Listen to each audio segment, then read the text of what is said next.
Today I'm going to be talking about the best recording settings for NVIDIA Shadowplay. For those of you with an NVIDIA graphics card, you can download this game recorder with the GeForce Experience tool, and this is free software. So basically just download the GeForce Experience software off the NVIDIA website and then go to the Preferences tab and then the Shadowplay section to access the basic settings for Shadowplay, and then we're going to click this button and go through the more advanced settings that control the quality of the output video. So in this section, it's pretty basic. You've got your overlay, your position, your microphone, and your shortcuts.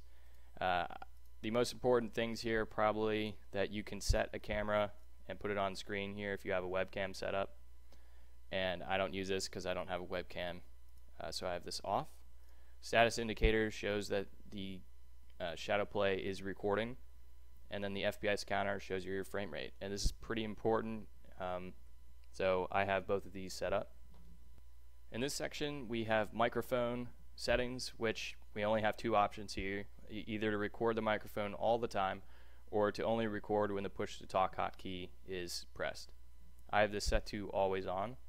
And then the important keyboard shortcuts here are the top two, which is the shadow mode recording hotkey, which allows you to save for me, I have it set to the last 8 minutes, and then the manual recording, which you press this and it starts recording from when you press this button to when you press it again to stop the recording. Here you can set where your recordings are saved. If you have a SSD, you probably want to set this to an external drive. It will be set to your C drive by default, so I have this set to an external drive, which is it's a pretty good hard drive that I use to save my footage. So now we're going to take a look at the quality settings, which is probably why you're watching this video. So we get there by clicking the Shadowplay button in the top right corner. The login button right here is if you wanted to use this to stream with Twitch, you log in with your Twitch account and authenticate, and then it gives you the option to stream with Twitch. But I'll go over that more in a different video. So this button here indicates that Shadowplay is on, and if you start a game, it will hook onto that game. Setting this off means it's off. The reason this is actually important to know is that if you close the GeForce Experience task, sometimes Shadowplay will still be running. You actually have to go in here and turn it off. These two buttons below this green indicator are the folder that you're saving your footage and the Preferences section. So let's go ahead and select the mode that we want to record in. We've got four options here: Twitch, which allows us to stream with Twitch and not to record; Manual, which allows us to push a button to start recording and then push it again to stop; and then Shadow Mode, which allows us to save the last 7 minutes in memory.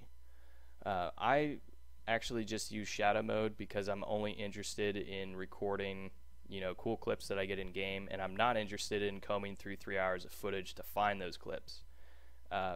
I don't use both Shadow and Manual mode because this enables both functionality, which is not really useful because I already know that I'm only going to be saving a few clips. I'm not going to record in Manual mode, and I think this uses more resources, so I just use Shadow mode. Now if you're using Shadow mode, then you need to pay attention to shadow time. So right now I have it set to 7 minutes, and this means that when I push the Shadow Mode hotkey, it will save the last 7 minutes of footage, even though I wasn't recording the whole time. It runs in the background, and it saves the footage to memory, and then once you push this button, it actually saves the video file. Now we can adjust the quality of both the manual recording and the Shadow Mode recording in this quality section. So you're going to want to set this to custom and then set the resolution to whatever your system can handle, but honestly it can probably handle whatever you're playing at in game because Shadow Mode or Shadowplay is extremely efficient. It's probably one of the best performing tools out there, and you'll probably be able to record at 60 FPS at the highest settings, no problem. So I've got the bitrate set all the way to 50. This is the highest quality you can record at.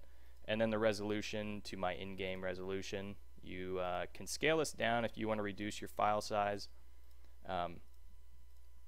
but it will obviously lower the quality. So the audio settings are still pretty basic since this is still in the early stages of development. So we're only given two options here to either record in-game or in-game and microphone. I've heard that they're going to be adding multi-track audio recording in the future, so that will allow you to use an audio repeater to create multiple audio sources, and you can use that to then take out your TeamSpeak and Skype audio and put them on different channels. So if you don't want them in your footage, you can remove them. But right now we don't have this functionality. We're only able to record the game sound or the microphone. So those are the settings that I use. If you want to access the text version of this guide, I've included a link in the description, as well as example footage and my render settings. Thanks for watching.